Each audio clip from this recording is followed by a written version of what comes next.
professional listening to this right now, I want you to be brutally honest for a second. Always a dangerous request. Right, but think about it. You are likely spending 10 to 12 hours a day staring at screens. Mhm. Between the urgent emails, the endless analytics dashboards, the back-to-back virtual meetings, and then, the doom scrolling on your phone at night just to quote-unquote unwind. How does your brain actually feel at the end of the I day? mean, for most of us, it usually feels like it has been put through a blender. Exhausted, yet somehow completely wired. Exactly. You're physically tired, but your mind is just racing at 100 miles an hour, making it impossible to actually rest. You hit the pillow, and you're still drafting emails in your head. Well, today we are analyzing a phenomenal piece of source material that tackles this exact modern crisis. It's an article titled Digital Detox: Reclaiming Cognitive Sovereignty in a Hyper-Connected World. It was written by Capt.Pankaj Kumar exclusively for Sailor Today International Maritime Radio. And let's be clear up front about our mission for this session. Yeah, we aren't here to lecture you. We are going to tell you to throw your smartphone into the nearest ocean and go live off the grid in a cabin somewhere. No, definitely not. Because for the vast majority of professionals, that's just not a realistic or helpful option. We live and work in a digital economy. Precisely. Instead, we want to explore how reclaiming your attention is actually a critical leadership requirement. It is a fundamental competitive advantage. Absolutely. We're going to use insights from behavioral science, some major corporate case studies, and even ancient practices to figure out exactly how we can take our minds back from the devices that are currently running them. What's fascinating here is the core thesis of this work. We tend to think of technology as just a set of tools that changed how we work. We think of our phones as a neutral object. Like a hammer or a calculator. Right. But the reality is far more profound. This hyper-connected lifestyle is actively altering our neurological and physiological baselines. It's changing us at a biological level, especially those operating in high-pressure leadership environments. I was reading through the section on the neuroscience of this, and the biological change really starts with what the article outlines as the dopamine trap. I want you to think about the short form content we all consume. The reels, the shorts. Yeah, the micro videos.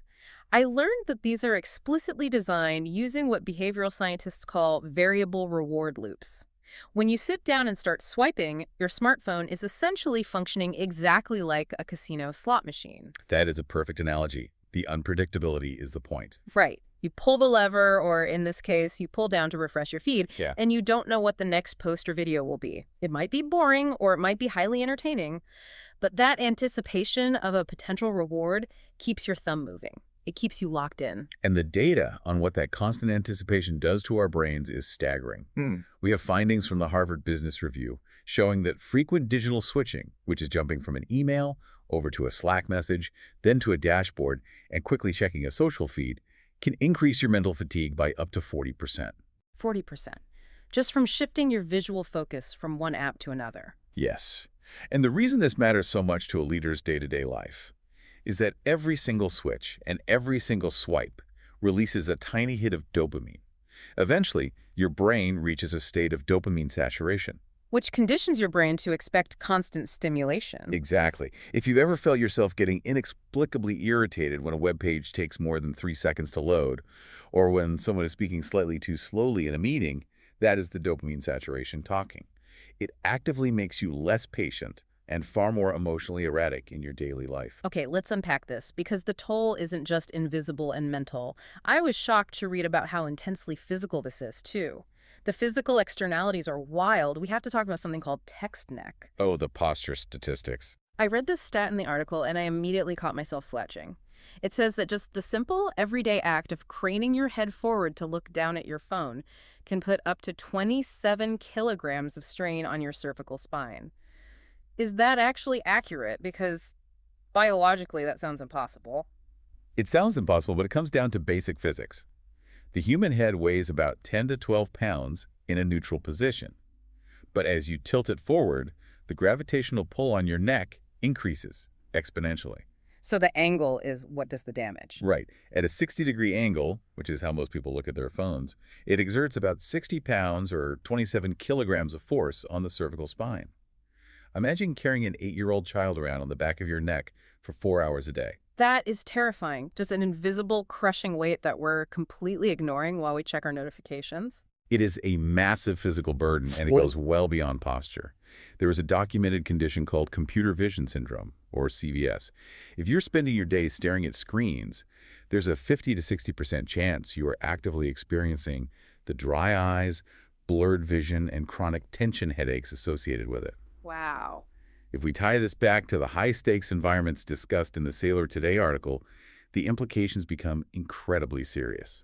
Because it's not just about a sore neck or needing eye drops, it's about how that discomfort degrades your ability to lead. Exactly. Whether you are navigating a complex maritime vessel, piloting a commercial aircraft, or leading a high-stakes corporate boardroom, that kind of constant, low-grade physical discomfort directly degrades your situational awareness. It impairs the exact executive decision-making skills you rely on to keep your team safe and your business functioning. Which perfectly illustrates the concept of cognitive erosion. The physical pain is distracting, but what terrifies me more is what's happening to our baseline focus. The article cites research from Microsoft's Human Factors Lab showing that the average human attention span has dropped from 12 seconds back in the year 2000 down to just 8 seconds today. We officially have a shorter attention span than a goldfish. It's a funny comparison, but the reality is deeply concerning.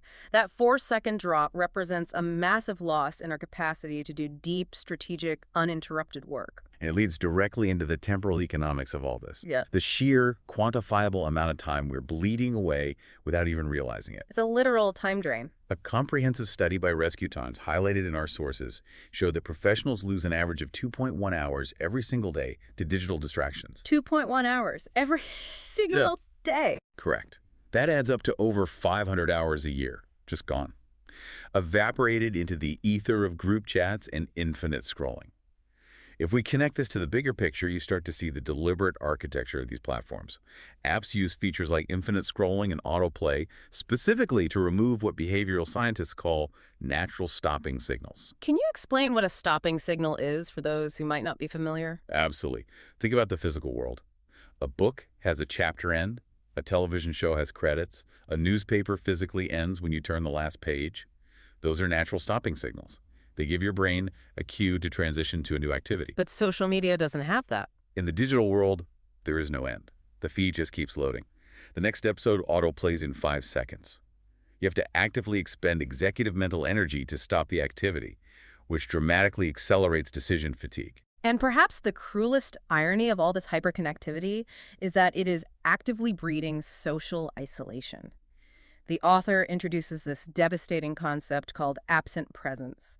Think about being at a dinner table. You are physically sitting right there with your family, passing the salt, nodding your head, but emotionally and cognitively, you are miles away, fighting a fire in a work Slack channel or scrolling through news updates. Or consider it in a professional context. You're sitting in a strategy meeting, but half the room has their laptops open, allegedly taking notes, but really they're clearing out their inboxes. Exactly. It completely erodes empathy. It destroys interpersonal trust.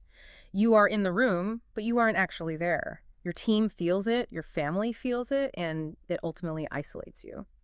You are living in a curated algorithmic dreamscape, completely disconnected from the flesh and blood people sitting right in front of you.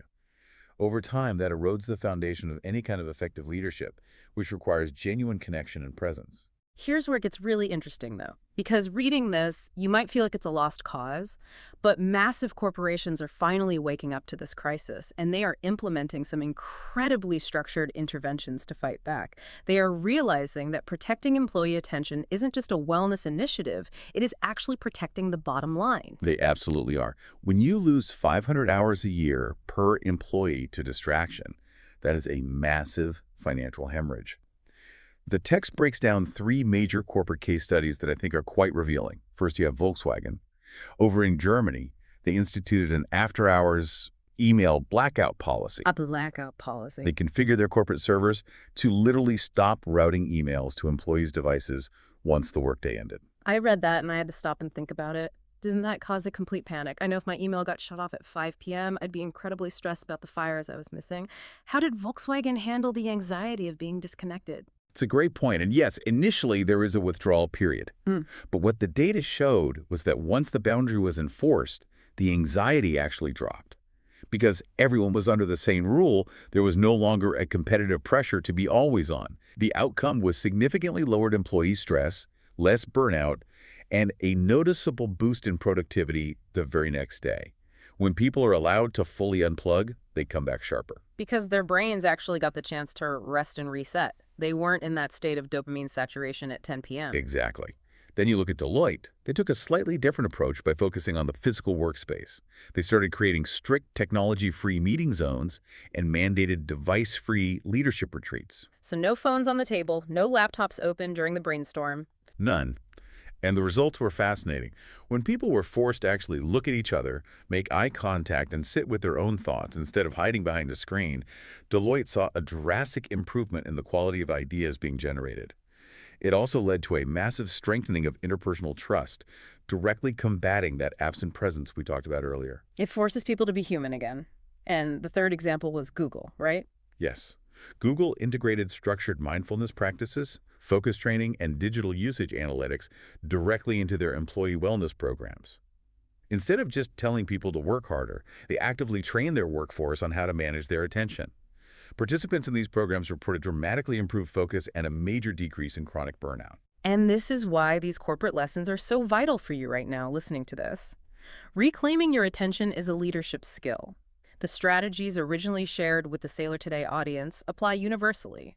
It doesn't matter if you are navigating a massive cargo ship through rough waters or navigating a massive corporate merger in a high-rise office. Human biology is the same. You need your brain to function at its peak. Absolutely. So the real question is, how do we fight this algorithmic behavioral engineering on an individual level? Let's dive into the solutions toolkit. The source material presents some brilliant, holistic countermeasures. Specifically, it details how ancient yogic interventions can directly solve these incredibly modern physiological problems. I have to admit, when I first saw yoga as a solution to smartphone addiction, I was a little skeptical. But the way the author breaks it down is so practical. Take ocular fatigue, for example. The article introduces eye yoga. What does that actually look like in practice? It's highly targeted. The text mentions practices like palming and tritaka. Let me explain those simply. Palming involves briskly rubbing your hands together to generate physical warmth, and then gently resting your cupped palms over your closed eyes for a few minutes. The darkness and the warmth help relax the ciliary muscles in your eyes that get strained from staring at a fixed distance all day. Oh, that makes total sense. And what about Tritaka? Tritaka is an ancient practice of focused gazing. Traditionally, it involves staring softly at a single point, like a candle flame, without blinking until your eyes naturally water. It trains your ocular muscles and actually improves intense concentration. You pair those ancient techniques with the modern 20-20-20 rule, which ergonomists swear by. Every 20 minutes you look at something 20 feet away for 20 seconds. It's an incredible fusion of ancient wisdom and modern ergonomics. It gives your eyes that desperately needed stopping signal. Precisely. And the text doesn't stop at the eyes. It highlights pranayama, which involves specific yogic breathing techniques. Two of the main ones mentioned are Anulom Vilom and Brahmari. Okay, let's break those down too. I want to make sure we're really understanding how to apply this. Absolutely. Anulom Vilom is alternate nostril breathing. It balances the two hemispheres of the brain and drastically slows your heart rate. Brahmari, on the other hand, is often called bee breath. It involves lightly closing your ears with your thumbs, resting your fingers over your eyes, and making a gentle, continuous humming sound while you exhale. Like a physical vibration in your head. Exactly. And that vibration has been shown in clinical studies to literally stimulate and calm the vagus nerve.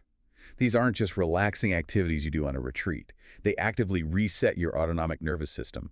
They physically pull you out of that constant fight-or-flight stress state caused by your phone buzzing with urgent demands all day. That is so powerful. To know that you can use your own breath to manually override the stress response triggered by your inbox.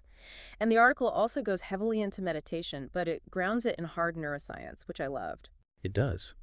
The author points out that MRI studies have scientifically proven that regular meditation actually increases the physical density of your prefrontal cortex.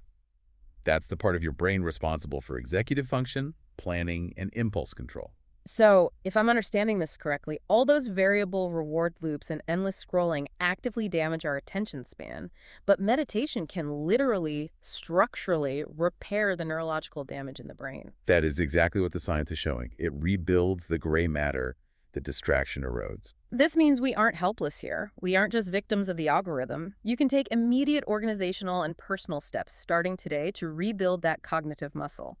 One of the most practical steps the author suggests is setting up device-free mornings. When you wake up, give your brain an hour of analog reality before you let the digital world rush in. Don't let a notification be the very first thing your brain processes. That boundary alone changes the entire trajectory of your day. And secondly, look at your app usage analytics. Honestly, track your screen time. I know it's painful to look at that weekly report, but awareness is always the first step. You cannot fix a habit that you refuse to measure. And that brings us to the ultimate synthesis of this entire discussion, the concept of cognitive sovereignty.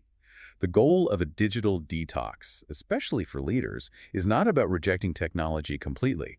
It's not about becoming a hermit. It is about mastering your technology so that it serves you, rather than the other way around. It's about intentionality. Exactly. It's about ensuring these digital tools enhance your human capability, facilitate your work, and connect you with others, rather than allowing algorithms to commodify your attention and auction it off for corporate profit. Sovereignty means you rule your mind, not your phone. So what does this all mean?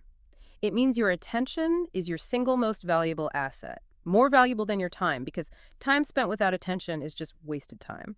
And it is time you started defending it like the invaluable resource it is. We want to acknowledge Capt.Pankaj Kumar for bringing this crucial concept to the Sailor Today listenership, and we want to thank you for joining this session to figure out how to reclaim your own mental clarity. You have the power to take your focus back, step by step, breath by breath. I will leave you with this one final lingering question to mull over as you go about the rest of your day. Right now, artificial intelligence algorithms are constantly studying your watch time, your scrolling speed, and your pause patterns to predict and control your behavior. They know you better than you know yourself. What would happen if, starting tomorrow, you intentionally disrupted those patterns and trained yourself to become completely unpredictable to the algorithm?